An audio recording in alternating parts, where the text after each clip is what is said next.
Good evening to my family and all my friends. People are texting Sister Welcher and requesting my little sermonettes. And I want to tell you right up front, this is one about where I almost die. And it's been requested that I would tell this on media and get it out to the family. And I try to bring a little spiritual sense into it. And so here we go. Requested those of you who asked me to put it on here. Here we go. It's about the day that I about died in Colorado. Many years ago, let's see, Keith was about 12 years old. He's 40 now. So you do the math. I was a young man full of vim and vinegar. And we went to Colorado.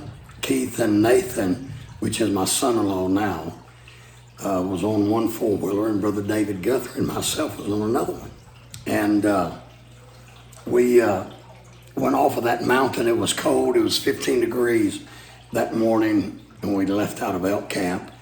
And we went, I don't know, I think it was about 7.5, 8 miles to where we were going. There was snow all over the ground. And we got down to this little valley where we're going to go, and a lot of people there. It was Unit 23. Ridgeway, not Ridgeway, no. I forget the name of the place. Anyhow, Unit 23 in Colorado. And there was folks everywhere, so we was trying to get away from people. So Brother David, there's a little duck pond, as we call it there, a little duck pond. And Brother David said, let's just pull this four-wheeler up behind that little duck pond so we can get it, turn this where I can see a little better, get it hid more from people. So we started around that duck pond, and there was grass around the edge of it, and it looked like that it was solid. When that front left four-wheeler tire touched that ice, it broke through, and it threw me into that pond. Just a small pond in the mountains of Colorado, natural pond. And I went under, and they laughed, said all we could see was, Keith said all I could see was Dad's little yellow toboggan, sock cap, or whatever you want to call it. I just got through preaching, so my voice is very extended, and the boys are in there playing, practicing for the Strawberry Festival gospel singing tomorrow night. They're singing out there in Stillwell, but you may hear some background music, but said everything went under but Dad's little toboggan. And so Brother David went in, and it come up to his chest. And I'll never forget what Brother Guthrie said, I am ruined, I'm ruined. Now this is going to take a little while. I'm not going to finish it until 7, 8, or 10 minutes. So you just need to go pop you some popcorn and listen. But it's been requested that I put it on there. What happens when we get cold? What happens when we get cold? So, needless to say, Brother David said, we are ruined. We've got to get back to the camp.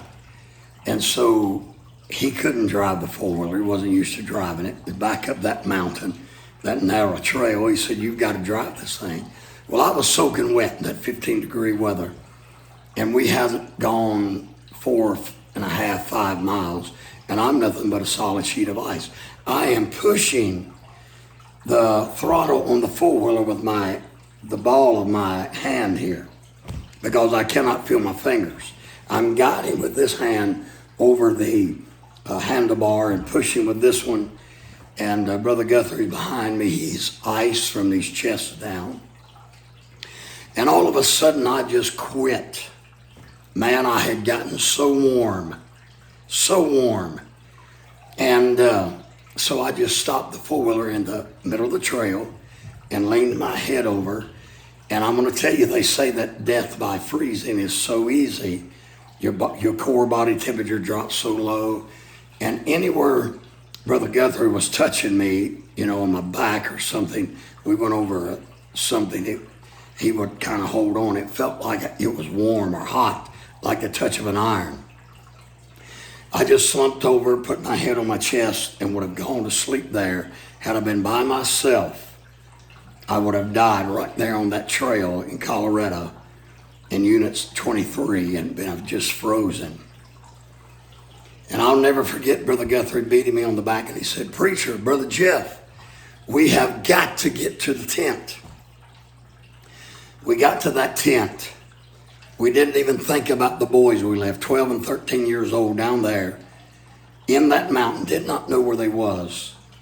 And this is what coldness will do to you, mothers and fathers, if you get cold in the Lord. You won't even regard the life of your children. All you'll think about is you.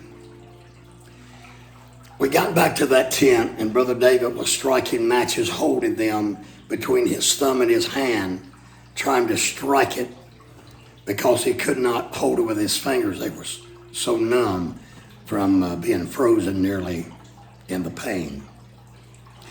He finally got 3 or 4 matches, 5 in his hand, the old wooden matches, and struck them, got them going, and lit a 2-burner propane stove that we had in that tent. The big buddies, not the little bitty buddies, but it was the big heaters that goes on the 20-pound propane bottles. And he got that going, and when he did, we both got in such intense, immense, horrible, excruciating pain as the feelings started coming back in our bodies. And I felt like I was on the ground. Brother Guthrie had 5 sleeping bags on me. And I was bouncing off the ground like this. My body uncontrollably, I was crying, weeping like a child. Brother Guthrie was weeping like a child, and he is my son-in-law's dad. And we're great friends, have hunted many miles together. And he is a deacon here in the church, has been since I've been here 30, soon to be 31 years ago. But I'll never forget, I said it felt like someone was beating me with a huge V-belt and just beating me from my head to my toes as that feeling started coming back in to my body and the heat started warming me up.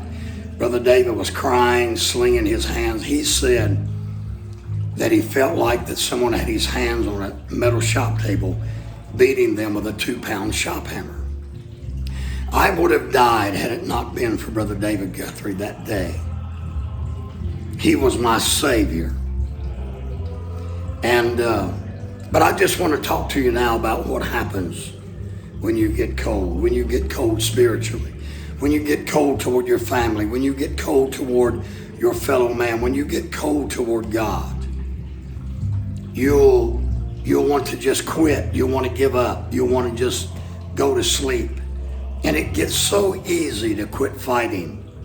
I mean, at that point in my life, 6'1.5", probably 235 pounds, I was much of a man.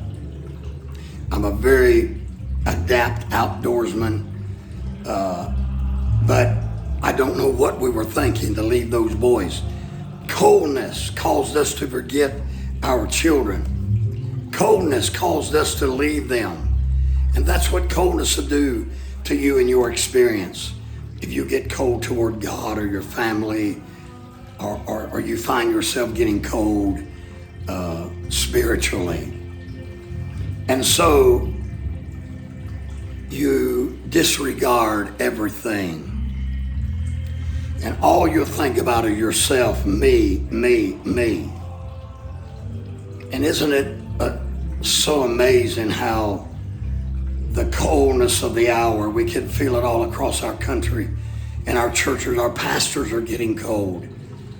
Our lay members, our leaders, our leadership, we feel a coldness. There's such a strange battle, a great, great battle from the adversary. And it's causing a coldness. And Paul, in the book of Acts, he went out to gather some firewood. The Bible said, I think it's Acts chapter number 28, because of the rain and the present cold. And as he was gathering the firewood to get warm, a serpent latched onto him, a viper. And Paul shook that off of the fire. And I'm telling you, there is such a coldness.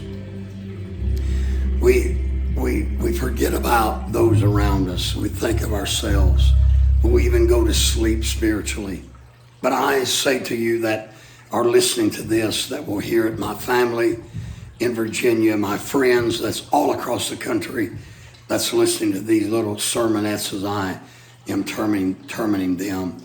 And I want to tell you, when you get cold, start immediately. Jump up and down, run in circles, wave your arms, get a fire lit somewhere. We should have taken our outer garments off and built a fire right there instead of trying to make it back. But when you get so cold, you'll lose your sense of direction. You lose the ability to reason properly. And you'll make bad choices. And you'll make bad decisions when you're cold. So dear friend and family, I say to you, if there is a coldness in your life, please get the fire of God. Go out as Paul did and start gathering some wood for the fire because of the rain and the present cold. There's cold all in America. There's cold in the entire world, in our church world. And we're needed men and women of God that's on fire, whose hearts are burning intensely with that fire that burned at Pentecost, those cloven tongues, like as a fire that came and set upon each of them. Pray until God sends that fire to burn in your heart, in your experience, and your children around you. They will find that warmness again emitted out of your heart, and that warmth of brotherhood, and that warmth of companionship to the saints of God and toward God himself. So the day that I almost died, the day that I got so cold that I could have died so easily, I just gave up. I'm thankful for Brother David Guthrie that beat me on the back and said, preacher, we have got to get back to that tent. And so maybe this little message is for you if you're still watching at 12:07. And I'm saying to you, wake up. You're too cold. You've got to get somewhere and find some warmth. Get back to the house of God. Get back to the family. Get back to that communion with you and God where your heart is set on fire.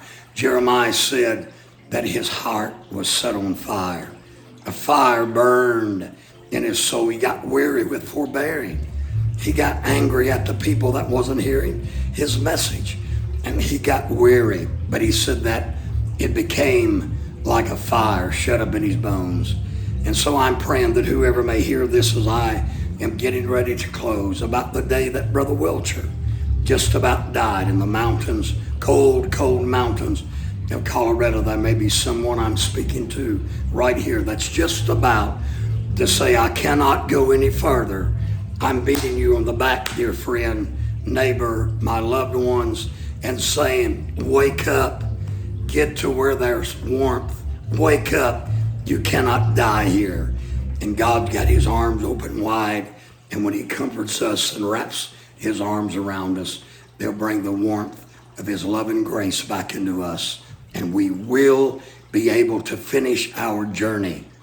Amen. So much for this little sermonette. I've really enjoyed making it. It was nothing like when I gave it.